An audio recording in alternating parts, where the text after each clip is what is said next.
So the Roman Empire falls apart. They develop these kingdoms: France, Spain, Belgium, Portugal, Britain. And what happens is they began to expand. They expanded through colonization. And so they became interested in the West. And Columbus left. Columbus was an Italian. He was from Rome. He was an Italian. He also was a Jew. Columbus wanted to do expedition, but the Roman government refused to finance him. So he went to Spain.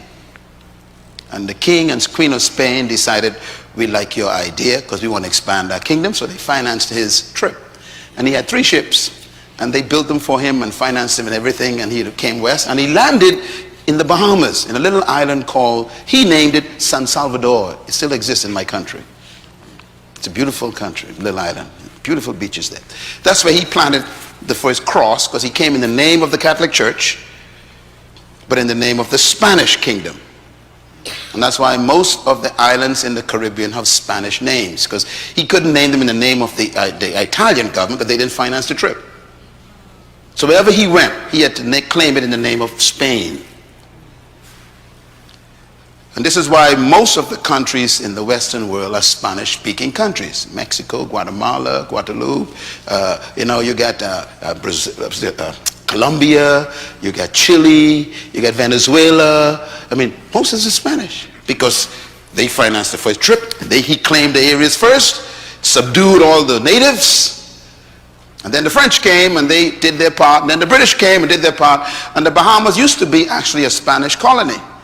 The British fought the Spanish and won. That's why I speak English. I was supposed to be speaking Spanish. It depends on which kingdom took over.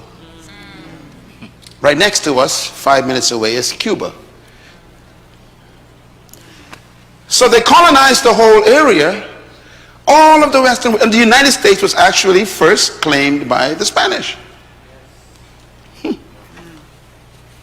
And then the Spanish was attacked by the British. You know the story. And they defeated the Spanish. And they claimed this continent, this part of the continent, the United States. But I'm trying to get to a point. Listen carefully, because I'm talking about leadership here. So they colonized these areas. And remember now, a kingdom expands because the glory of a kingdom is territory. We got these leaders, they wanted these kings, all these are kings, they want to expand their territory, and they take over these areas, and they came to the Caribbean, came to Central America, South America, North America, and of course they're looking for wealth in the land. They're looking for gold, looking for diamonds. They weren't looking for oil at that time, because oil was not important to them. Wealth was land, agriculture. Why? They were an agricultural society, so those who had good land became powerful kings. So when they came to these areas, the Caribbean and South America, Central America, and this area called Americas, they realized they had a lot of land, and they tried to domesticate the local natives to work for them under force of arm, of course. And the natives couldn't handle it. Some of them ran, some of them fought. It became very difficult. And the Portuguese were the first ones to go to Africa, and they discovered more land. And then they found some strong people, they said. This is all in history. And they realized these people were stronger than the ones that were in the territory that they discovered. They could live longer, last longer. They were more sturdy. They could handle the sun. The Indians, the Aztecs, and all these folks, they couldn't handle the weight of pressure. And so they shipped these people over to work in the farms. They call them plantations. And they literally made them chattel, animals, just like an ox. You were here to work. And so the slave trade became a reality. It was all economics. No slave was ever bought from African continent because of love. It was all economics. And it hasn't changed much. Okay, so we have now this problem of this trade route taking place. And you may ask, why did all of these kingdoms do it? All of them did it. The French did it, the Spanish did it, the Portuguese did it, the British did it. They traded in people. And they chose Africans because they were more durable.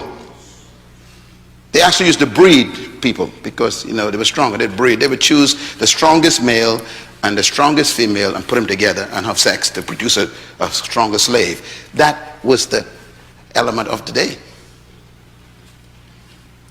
And this is why we lost families, because they didn't care. You know, if your husband was strong and you was weak, they take your husband away from you. They find a woman who was strong, your husband was weak, take her, put them together. And so the destruction of the family component, even psychologically, was a reality because of economics. You know, to sell a strong slave made sense. You get more money for a stronger slave, whether it's a male or female. So this was the concept. Now, the question I want to ask you is, how could humans do this to humans? Yeah, can you answer that question? Why are humans so cruel to their fellow human beings? Maybe we're going to look at that in another video. And then this question comes, why are we even bringing you these videos?